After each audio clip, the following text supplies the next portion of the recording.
بسم الله الرحمن الرحيم. السلام عليكم ورحمة الله وبركاته.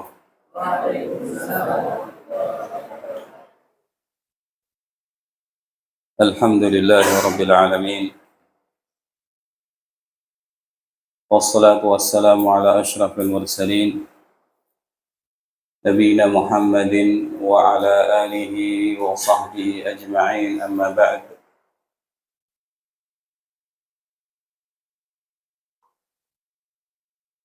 para asatidzah dan ustadzat, para wali santri, dan juga para santri dan santriwati rahimakumullah. Alhamdulillah, pada kesempatan siang hari ini Allah Azza wa Jalla memudahkan kita kembali untuk berada di majelis ilmu yang kita mengharapkan kita mendapat kebaikan-kebaikan yang banyak dari Allah Azza wa Jalla, ilmu yang bermanfaat, tambahan tauhid, tambahan hidayah, tambahan keberkahan, dan juga keselamatan di dunia dan akhirat. Pembahasan kita masih melanjutkan untuk membaca bersama kitab Fadlul Ilmi karya Syekh Muhammad Ibn Abdul Wahhab rahimahullahu ta'ala, yang berbicara secara khusus tentang pokok-pokok agama atau masalah akidah. Akidah dan tauhid secara khusus merupakan perkara yang penting untuk terus kita pelajari, untuk terus kita dalami, supaya kita selamat dari murtad, selamat dari pemikiran menyimpang dan sesat, juga supaya kita lebih kuat dalam menghindari maksiat-maksiat. Akidah yang lurus dan kuat, keyakinan yang baik, itu akan membuahkan buah-buah yang manis, buah-buah yang istimewa, berupa kekuatan iman, kekuatan tawakal, keteguhan dalam menjaga Islam, dan juga keteguhan dalam menghindari maksiat-maksiat dengan izin Allah Azza wa Jalla. Ayyuhal hudur rahimakumullah ta'ala, kita berada dalam pembahasan nomor 5, bab qala al-muallif rahimahullah, bab wujubil istighna'i bimutaba'atihi sallallahu alaihi wasallam an kulli ma siwahu. Bab tentang kewajiban merasa cukup dengan mengikuti Nabi sallallahu alaihi wasallam. Bab kewajiban kita untuk merasa cukup mengikuti Nabi Muhammad sallallahu alaihi wasallam tanpa membutuhkan selain beliau.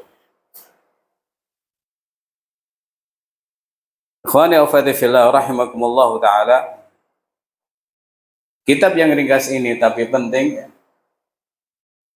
terbagi menjadi 3 bagian sebagaimana disampaikan Syekh Sulaiman Ar-Ruhaili hafizahullah. Bagian pertama tentang penetapan kesempurnaan agama Islam. Agama kita sempurna sehingga tidak butuh tambahan-tambahan dari siapapun. Bagian kedua tentang penjelasan makna atau tafsir Islam itu sendiri. Bahwa Islam adalah istislam, berserah diri kepada Allah Azza wa Jalla dengan taat kepada Allah, dengan menjalankan syariat yang dibawa oleh utusan-utusan Allah Ta'ala. Dan kita berlepas diri dari kesyirikan, kekufuran, dan orang-orang yang berbuat syirik dan kekufuran. Bagian ketiga yang dimulai di bab kelima ini, sebab-sebab manusia melenceng dari Islam, sebab-sebab terjadi penyimpangan dari sebagian kaum muslimin. Karena bab ini atau bahasan ini dimulai dari bab yang kelima sampai selesai.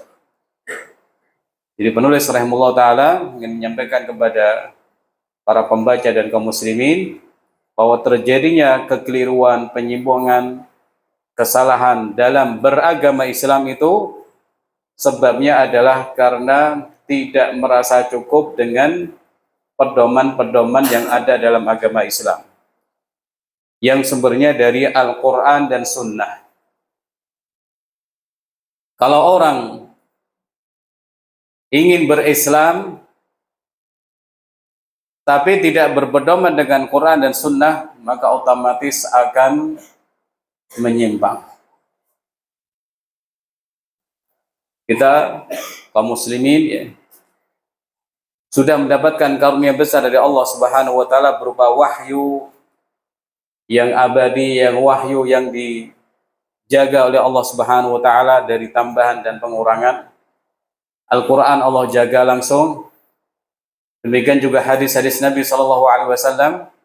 Allah Ta'ala memudahkan ulama hadis untuk menjaga hadis-hadis Rasulnya SAW.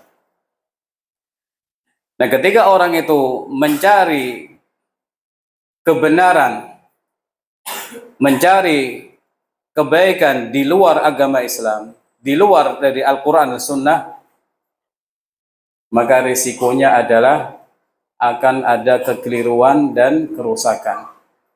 Jadi ada orang Islam misalnya, saya ingin berada di atas kebenaran, kemudian mencari-cari sumber dari selain Al-Quran dan Sunnah, pasti orang itu melenceng. Atau tata cara ibadah bukan dari Quran dan Sunnah, ya pasti akan keliru.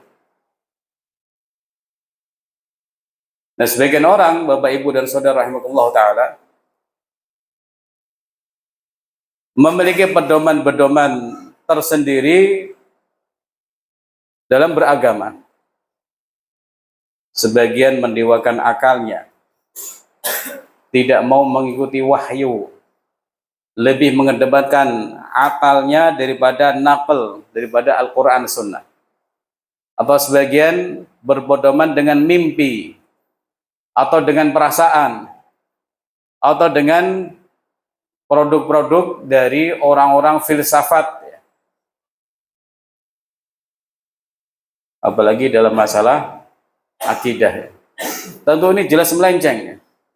Orang ingin tahu akidah yang benar, tapi sandarannya adalah filsafat-filsafat Yunani, pasti melenceng, karena akal manusia tidak akan bisa tahu tentang perkara gaib. Sehingga Imam Ibn Abil Izzi rahimahullah mengatakan, kaifal wusulu ila ilmil wusul ila ilmil usul bi ghairi tiba'ir rasul, bi ghairi tiba'i majabihir rasul. Bagaimana mungkin bisa sampai kepada ilmu-ilmu pokok dalam agama kita? Masalah iman kepada Allah, iman kepada malaikat, iman kepada perkara-perkara gaib yang lainnya. Bagaimana bisa sampai ke sana dengan pemahaman yang benar kalau tidak mengikuti risalah yang dibawa Rasul Sallallahu Alaihi Wasallam? Ini perkataan bagus yang batas ditulis dan dihafalkan. Kaifal wusul ila ilmil usul bi ghairi ma jaa bihi ar-rasul Sallallahu Alaihi Wasallam. Ikhwani afadhi fillah rahimakumullah ta'ala. Ketika orang itu berpedoman dengan pedoman-pedoman yang lain, ilmu filsafat atau tradisi, atau yang digulirkan oleh orang-orang barat sana, termasuk juga hawa nafsu dan pikiran-pikiran liberal atau sekuler, pasti orang itu akan sesat. Atau kita nggak usah menyebut orang ya, kalau kita mengikuti hal-hal seperti itu, pikiran liberal kita jadikan pedoman, pikiran sekuler kita jadikan pedoman dalam beragama, atau tradisi dari nenek moyang kita jadikan sebagai cara untuk beragama, untuk beribadah kepada Allah, maka orang itu, kita ini akan melenceng dari petunjuk yang benar. Sebab as-siratal mustaqim, jalan yang lurus itu adalah jalan Al-Quran, adalah jalan mutaba'ah lillahi wa rasul sallallahu alaihi wasallam, mengikuti Allah Ta'ala dan Rasulnya Muhammad sallallahu alaihi wasallam. Penulis rahimahullah Ta'ala membawakan dua dalil dalam bab ini. Yang pertama, qaulullahu ta'ala wa qaulullahi ta'ala wa nazzalna 'alaikal kitaba tibyana likulli syai'.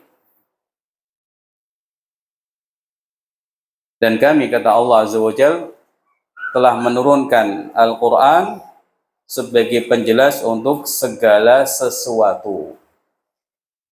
Mari fokus pada kata tibyana likulli syai', penjelas untuk segala sesuatu. Penulis rahimahullah Ta'ala membawakan ayat ini untuk berdalil atas apa yang beliau tulis dalam bab ya. Kita ini harus merasa cukup dengan apa yang dibawa Nabi Shallallahu Alaihi Wasallam. Harus merasa cukup dengan kandungan Al-Quran. Harus merasa cukup dengan apa yang dibawa Nabi Muhammad Shallallahu Alaihi Wasallam. Tibyana likulli syai'. Seorang sahabat yang mulia, Abu Abdurrahman Abdullah bin Mas'ud, menyatakan bahwa makna tibyan likulli syai' adalah nazalna 'alaikal kitab, nazalna fi hadzal Qur'an wa qad bayyana lana fi hadzal Qur'an kulla ilmin wa kulla syai'. Beliau mengatakan wa qad bayyana lana, Allah sungguh telah menjelaskan kepada kita fi hadzal Qur'an, dalam Al-Qur'an ini, segala ilmu dan segala sesuatu. Nah, sementara Imam Mujahid rahimahullah menyebutkan maksud tibyana likulli syai' adalah penjelas untuk segala yang halal dan haram. Semuanya ada dalam Al-Qur'an dan penjelasan Nabi Muhammad sallallahu alaihi wasallam. Jadi sebelumnya jangan sampai kita salah paham ya. Ketika disebutkan Al-Quran, otomatis sunnah Nabi SAW masuk ya. Karena Al-Quran yang membawa adalah Nabi SAW dan yang menjelaskan adalah beliau. Kita diperintahkan Allah Ta'ala untuk taat kepada Allah Ta'ala dan Rasulnya Sallallahu Alaihi Wasallam. Al-Quran juga memerintahkan kita untuk wa ma atakumur rasul fakhudhu wa ma nahakum anhu fantahu. Kita disuruh untuk menaati Rasul sallallahu alaihi wasallam. Yang beliau perintahkan lakukan, yang beliau larang harus kita tinggalkan. Jadi ini sesuatu yang saling berkaitan, tidak bisa dipisah-pisahkan. Saat penulis membawakan ayat atau dalil tentang Quran, otomatis kita pun juga wajib mengikuti sunnah Nabi Shallallahu Alaihi Wasallam, karena dalam Al-Quran ada perintah untuk menaati Rasul Shallallahu Alaihi Wasallam, melaksanakan perintah beliau dan menjauhi larangan beliau. Baik, kembali. Wa nazzalna 'alaikal kitaba tibyana likulli syai', surah An-Nahl 89. Dan kami sudah turunkan kepada engkau Al-Quran sebagai tibyanan, penjelas segala sesuatu. Kembali kepada perkataan Ibnu Mas'ud tadi radhiyallahu an, bahwa Allah Azza wa Jalla telah menurunkan dalam Al-Quran, telah menjelaskan dalam Al-Quran segala ilmu dan segala sesuatu. Maka marilah kita merasa cukup dengan kandungan Al-Quran dan ajaran yang dibawa Nabi Muhammad SAW. Karena kita seorang Muslim, umat Islam, umat Nabi Muhammad SAW, yang pedomannya adalah Al-Quran dan Sunnah. Maka hendaknya merasa cukup dengan Quran, merasa cukup dengan hadis-hadis Nabi Shallallahu Alaihi Wasallam, supaya seseorang selamat dan tidak sesat. Rasul sallallahu alaihi wasallam pernah bersabda, "Taraktu fikum amrayn lan tadhillu ba'di, kitaballah wa sunnati." Telah aku tinggalkan di tengah kalian dua perkara. Kalian tidak akan sesat selama berpegang teguh dengan keduanya, Al-Quran dan Sunnah Nabi Sallallahu Alaihi Wasallam. Ayyuhal hudur kiram rahimakumullah ta'ala. Kemudian Al-Imam Ibnu Katsir mengatakan, Annal Quran ishtamala ala kulli ilmin nafi' min khairi ma sabaq wa ilmi ma sayati wa hukmul halal wal haram wa man nasu ilaihi muhtajun fi amri dunyahum wa dinihim.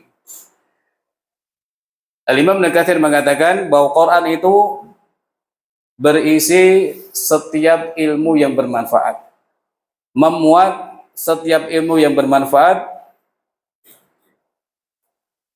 yaitu kebaikan-kebaikan yang telah berlalu pada masa nabi-nabi terdahulu, atau ilmu-ilmu yang berbicara tentang masa depan, hukum halal haram, dan apa saja yang dibutuhkan manusia terkait urusan dunia mereka dan urusan agama mereka apalagi. Ini juga akan tambah menerangkan buat kita semua keharusan kita merasa cukup dengan Quran dan Sunnah. Tidak boleh berpaling dari yang lain. Tidak boleh mengambil dari yang lain. Tidak boleh mengikuti yang lain-lain.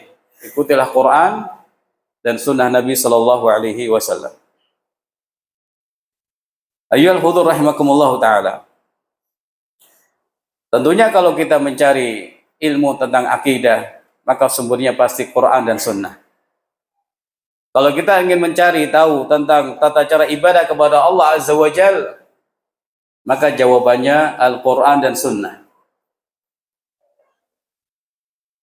Nah sekarang apakah ada perkara-perkara dunia yang dibahas dan disinggung dalam Quran dan Sunnah? Jawabannya ada. Bahkan memuat kaidah-kaidah besar dalam sejumlah urusan dunia. Masalah jual beli, ada aturan-aturannya dalam agama Islam.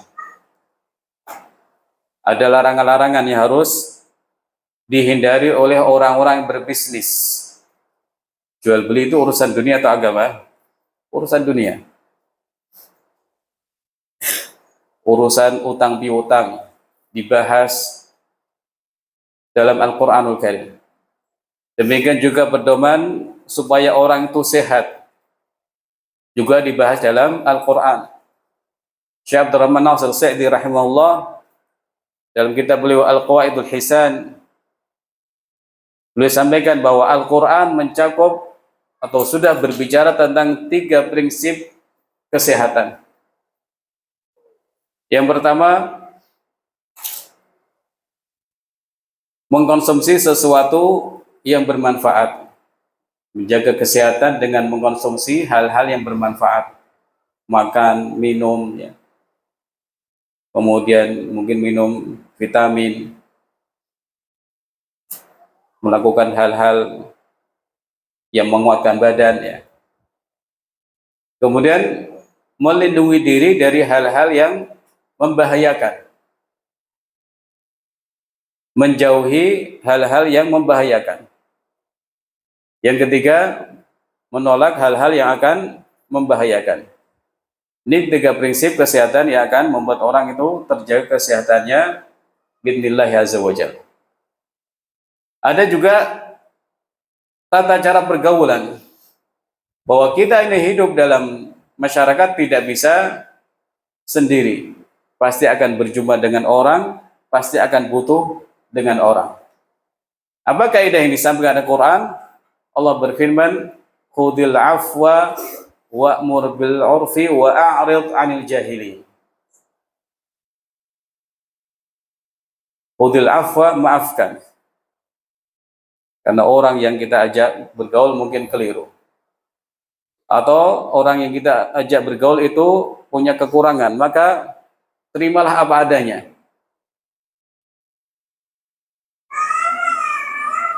Wa'mur bil 'urfi. Nah, orang bergaul dengan orang lain itu harus ngajak-ngajak kepada kebaikan. Kemudian kalau berjumpa dengan orang-orang yang bodoh ya, kita berpaling tidak melayani orang-orang tersebut. Ini pedoman dari Al-Qur'anul Karim dalam bergaul dengan manusia. Atau juga ada firman Allah Ta'ala, wa qulu linnasi husna. Berkatalah kepada manusia dengan perkataan yang baik. Kata sebagian tafsir, kepada mukmin ataupun kafir. Ini juga kaidah. Ayyuhal hudur rahimakumullah ta'ala. Dalam Al-Quran juga ada ayat-ayat yang sudah membantah pemikiran-pemikiran yang menyimpang yang ada di masa sekarang ya. Seperti liberal atau sosialis, ateis dan lain sebagainya. Penyimpangan-penyimpangan semuanya ada bantahannya dalam Al-Qur'anul Karim. Berarti kalau kita ini ingin lurus, mari kita berjalan di atas Islam. Berjalan di atas ajaran Al-Qur'an dan Sunnah. Kalau kita meninggalkan Quran dan Sunnah, otomatis seseorang akan menyimpang, tergelincir, akan sesat, bahkan naudzubillah bisa menjadi murtad atau kufur kepada Allah Subhanahu wa taala.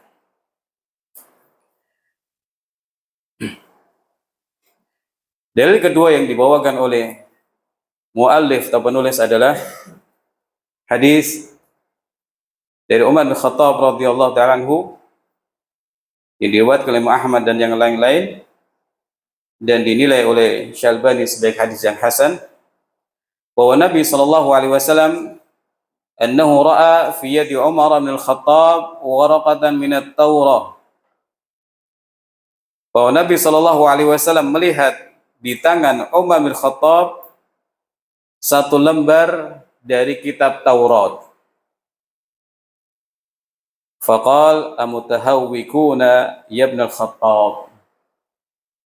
Beliau sallallahu alaihi wasallam ketika melihat kejadian ini di tangan sahabat mulia ini ada selembar dari kitab Taurat, Rasul sallallahu alaihi wasallam langsung menegur dan mengingatkan, apakah engkau wahai putra Khattab sedang kebingungan, sedang mutahayyir, bingung, sehingga merasa butuh tambahan hidayah dari kitab yang lain. Kemudian Nabi SAW mengatakan, laqad ji'tukum biha baydha naqiyah. Sungguh aku ini telah datang kepada kalian dengan membawa risalah yang putih bersih. Tidak ada samar-samarnya, tidak ada gelap-gelapnya, betul-betul terang benderang. Kebenaran itu jelas, yang kita butuhkan dalam risalah beliau juga jelas ya. Kebutuhan-kebutuhan untuk menjadi hamba Allah yang baik, untuk mengenal Allah, untuk mengetahui halal haram, dan untuk mengetahui apa yang terjadi setelah kematian, itu sudah ada dalam ajaran Nabi Shallallahu Alaihi Wasallam. Ini tiga ilmu yang kata sebagian ulama, ilmu-ilmu pokok yang bermanfaat.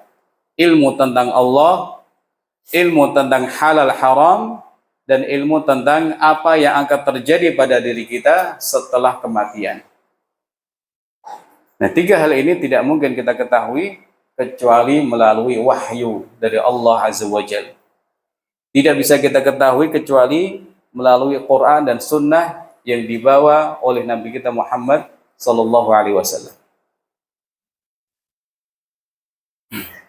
Laqad ji'tukum biha baydha'a naqiyah. Kemudian Nabi Sallallahu Alaihi Wasallam mengatakan, "Lau kana Musa hayyan wattaba'tumuhu wa taraktumuni dhalaltum." Sekiranya Nabi Musa alaihissalam masih hidup di masa beliau Sallallahu Alaihi Wasallam ya. Seandainya Nabi Musa itu masih hidup, ada di zaman Nabi Muhammad Sallallahu Alaihi Wasallam, kemudian kalian mengikutinya, kalian meninggalkan aku, pasti kalian dhalaltum, kalian itu sesat. Penegasan dari Nabi Shallallahu Alaihi Wasallam kepada sahabat yang mulia ini. Ketika orang mengikuti Nabi Musa, padahal beliau adalah Nabi dan Rasul Allah Ta'ala, termasuk ulul azmi, membawa kitab suci Taurat, memiliki penganut yang banyak. Beliau merupakan Nabi dari Bani Israel yang paling utama. Namun Nabi kita SAW mengatakan, seandainya Nabi Musa masih hidup, kemudian kalian mengikuti dia, meninggalkan aku, pastilah kalian itu akan tersesat. Kenapa? Karena Nabi kita SAW adalah khatamul anbiya wal mursalin.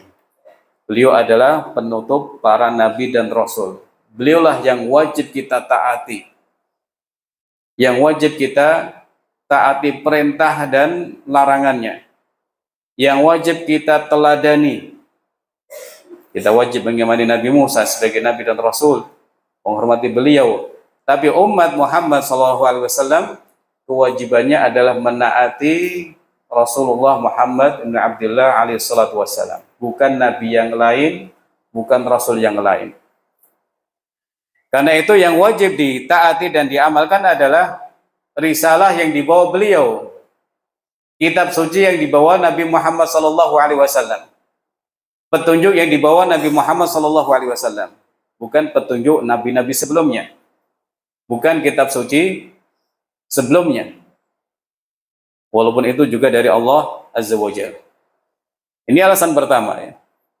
Alasan kedua, karena kitab suci sebelum Al-Quran sudah mansukhah. Taurat, Injil sudah dihapus masa berlakunya. Dan ini sering-sering terulang dalam pembahasan kita sekarang. Sudah tidak berlaku lagi.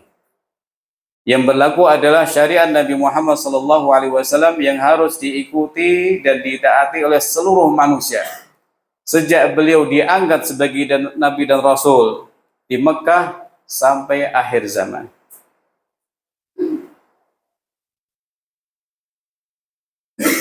Alasan ketiga kenapa kita ini tidak boleh mengikuti Taurat misalnya atau termasuk Injil, karena kitab-kitab itu, kata Syekhul Islam Ibnu Taimiyah rahimahullah, muharrafatun, sudah mengalami perubahan-perubahan.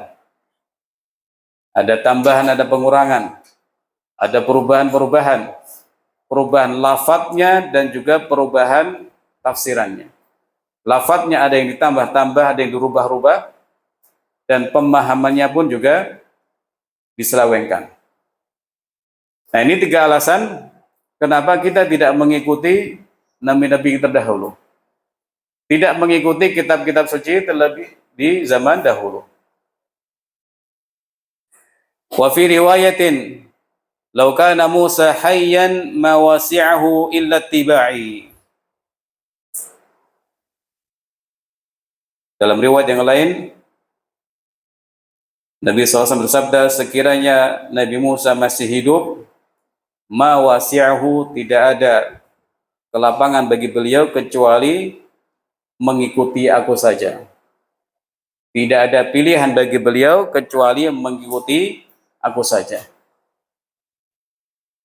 Dan nanti juga Nabi Isa alaihissalam, yang kita meyakini beliau masih hidup sampai sekarang, datang di akhir zaman, turun di Masjid Damaskus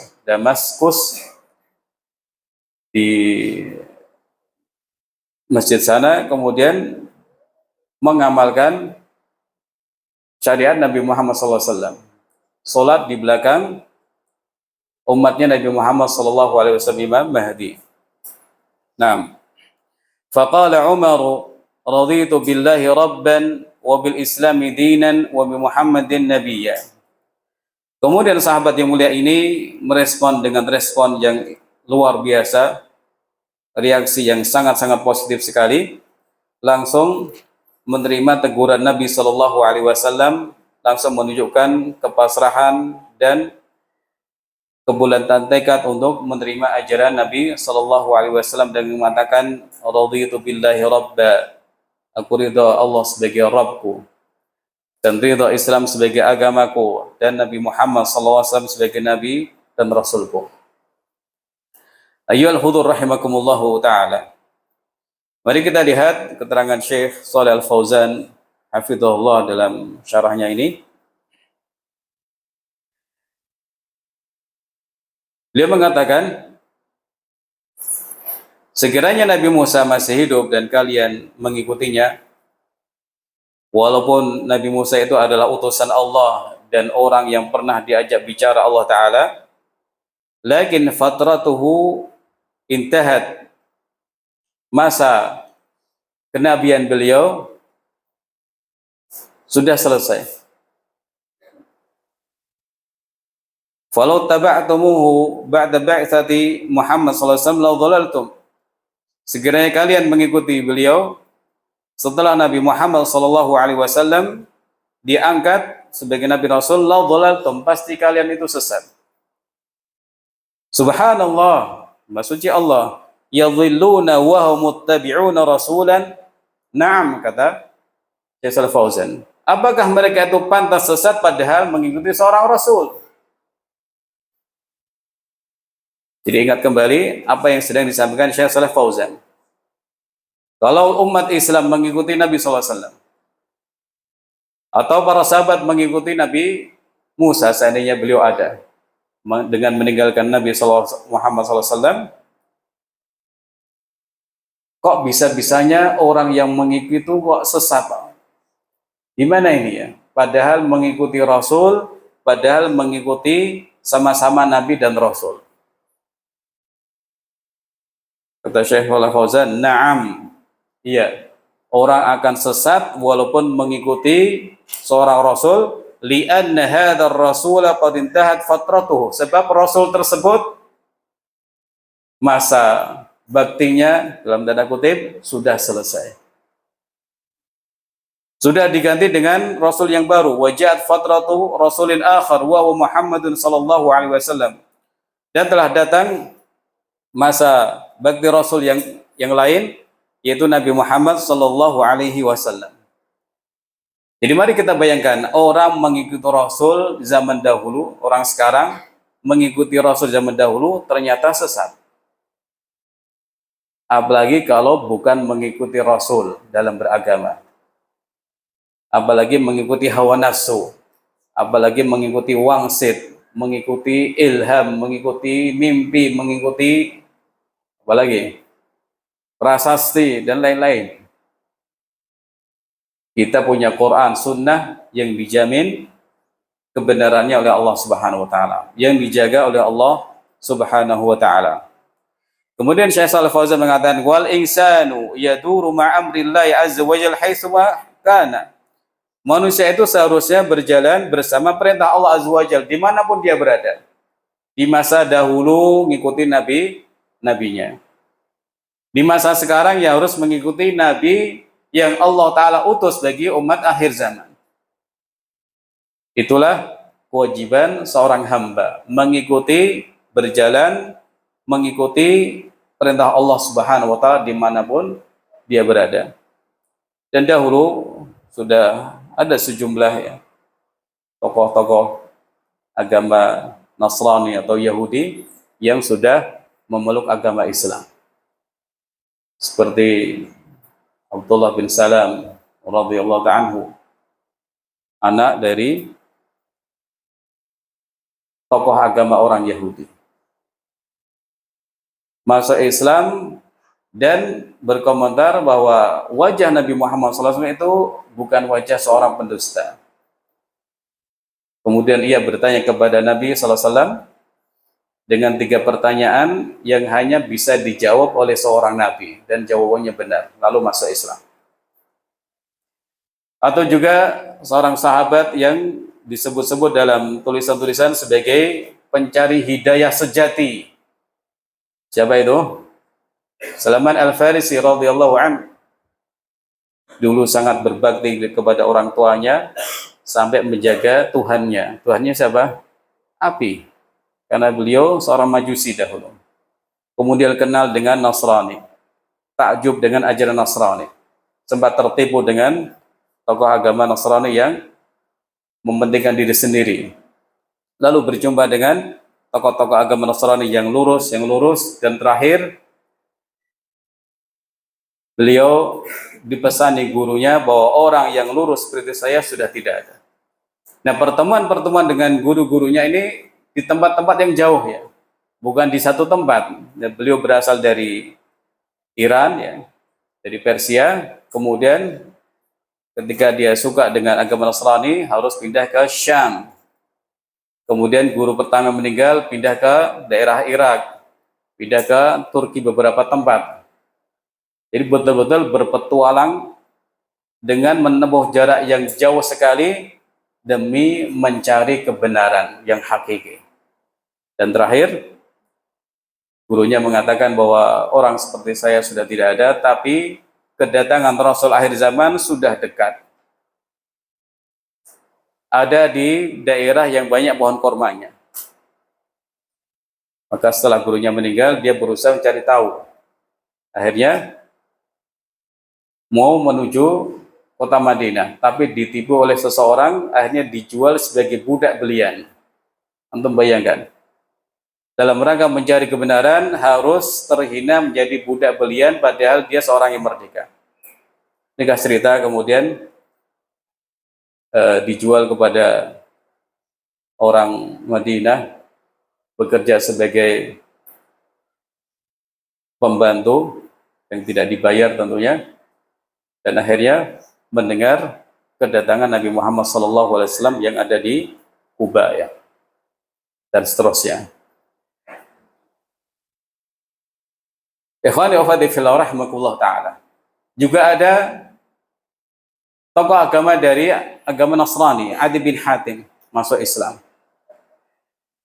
Jadi sejumlah tokoh atau sejumlah sahabat dahulu yang masuk Islam, ada yang berasal dari agama Nasrani, ada yang berasal dari agama Yahudi, ada juga yang berasal dari agama Majusi, selain orang-orang Mekah yang dahulu agamanya paganiyah atau musyrik. Ini sudah menunjukkan kebenaran agama Islam, maka mari kita yakin akan kebenaran Islam dan kemudian merasa cukup dengan pedoman yang ada dalam agama Islam ini. Jangan ngantuk-ngantuk ya. Fallahu azza wa jalla nasakha syara'i'a as-sabiqata bi syari'ati rasulih Muhammad sallallahu alaihi wasallam. Allah taala sudah menghapus syariat-syariat sebelumnya dengan syariat Rasulnya Muhammad sallallahu alaihi wasallam, fayajibul amal bin nasikh, maka wajib mengamalkan dengan syariat yang mengganti syariat-syariat sebelumnya. Wala yajuzul amalu bil mansukh, dan tidak boleh beramal dengan syariat yang sudah dihapus. Walau anna ahadan al-an shalla ila Baitul Maqdis wa qala Baitul Maqdis qiblatu wal Ka'batu qiblah. Sekiranya ada seorang sekarang ini, seorang muslim ya, mengatakan saya ingin sholat menghadap Baitul Maqdis. Kata dia Baitul Maqdis dahulu kiblat, Ka'bah juga kiblat. Semua tempat adalah masjid. Maka kita katakan, kata Syekh, salatuka hadhihi batilatun la tasih. Salat menghadap Baitul Maqdis tidak sah. Li'anna istiqbala Baitul Maqdis nusikha wa umirta bi istiqbalil Ka'bah. Sebab menghadap Baitul Maqdis dalam salat itu sudah dihapus hukumnya.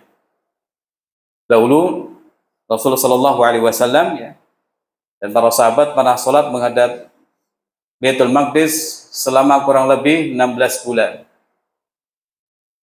Tapi Nabi sallallahu alaihi wasallam tetap berharap menghadap Ka'bah, hingga salat beliau dengan menghadap Ka'bah dan mengarah ke arah Baitul Maqdis. Nah, orang yang salatnya menghadap Baitul Maqdis yang dahulu pernah jadi syariat Nabi SAW saja ya, salatnya batil, tidak sah, karena perkara ini sudah dihapus dan kita diperintahkan untuk menghadap Ka'bah dalam salat-salat kita. Kemudian Syekh mengambilkan kaidah lagi, fa'alaika an tadura ma amrillah wa la tadur ma hawak. Kewajibanmu berputar, berjalan bersama perintah Allah, jangan berjalan bersama hawa nafsumu. Ayyuhal hudur rahimakumullahu ta'ala. Jadi kita tidak boleh mengikuti Nabi Musa alaihissalam dan juga tidak boleh mengikuti ajaran-ajaran dalam Taurat.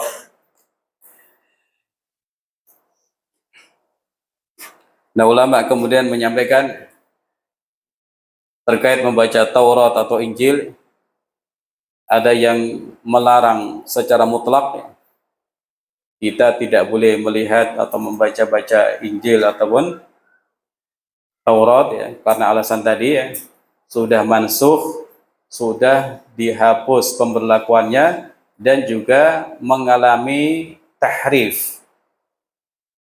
Sudah ada perubahan-perubahan kalimat dan juga penyelewengan makna-makna ayat-ayat dalam kitab suci itu.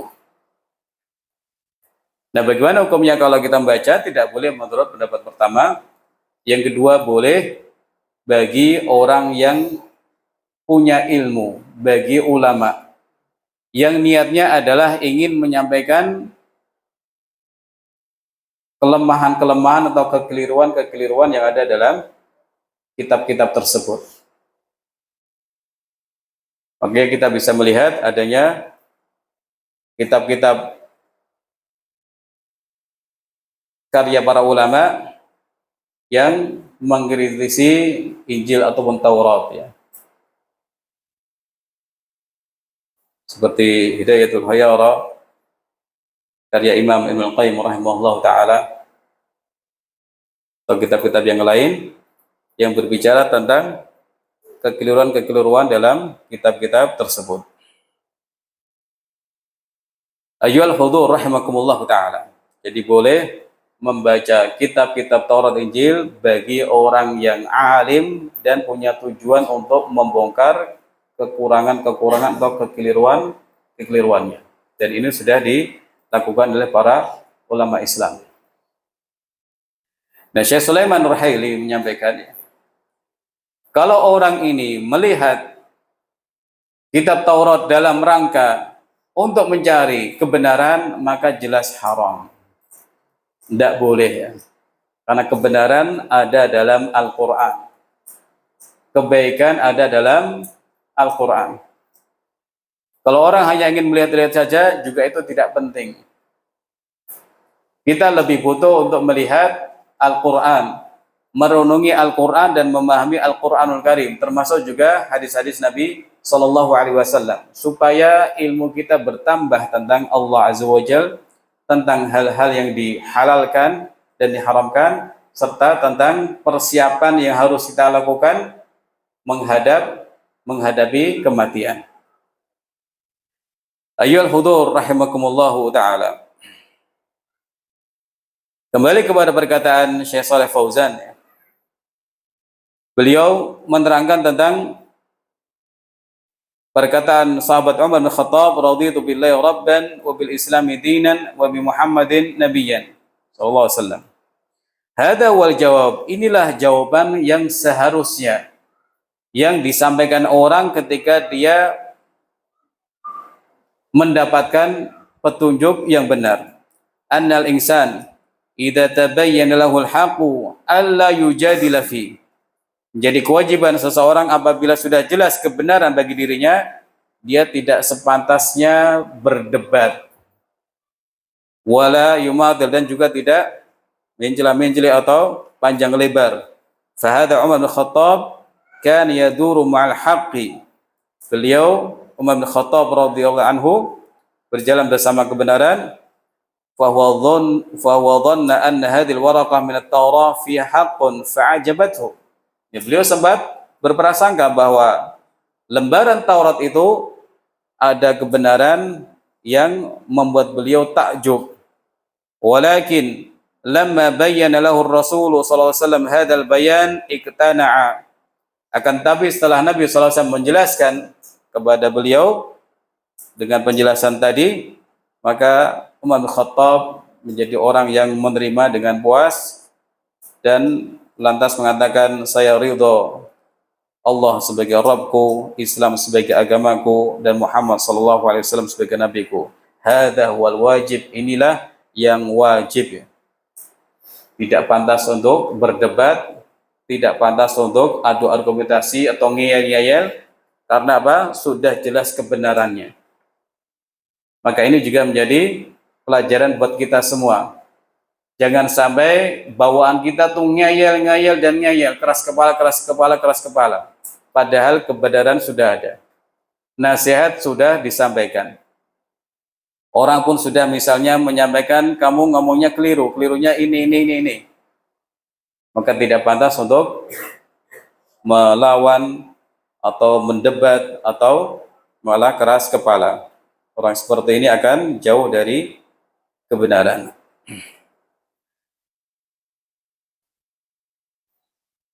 Ayyuhal hudur rahimakumullahu ta'ala. Jadi pembahasan kita pada bab kelima ini berbicara tentang sebab penyimpangan yang terjadi pada orang atau sebab kesalahan orang dalam beragama karena mengambil pedoman dari selain Al-Quran dan Sunnah. Karena menganggap Al-Quran dan Sunnah itu belum memberi kecukupan dalam memberitahukan kebenaran-kebenaran atau apa yang kita butuhkan. Nah, ini jelas prasangka yang keliru, prasangka yang salah ya. Menganggap Quran belum mencukupi kebutuhan kita dalam mengenal kebenaran atau kebaikan-kebaikan. Semoga Allah Subhanahu wa taala memberikan kepada kita hidayah-hidayahnya, dan semoga Allah Subhanahu wa taala memudahkan kita untuk terus mempelajari Quran, Sunnah, dan berpegang teguh dengan keduanya. Hada wa sallallahu ala nabiyyina Muhammad wa ala alihi wa sahbihi ajma'in. Barakallahu fikum wa jazakumullahu khairan. Assalamualaikum warahmatullahi wabarakatuh.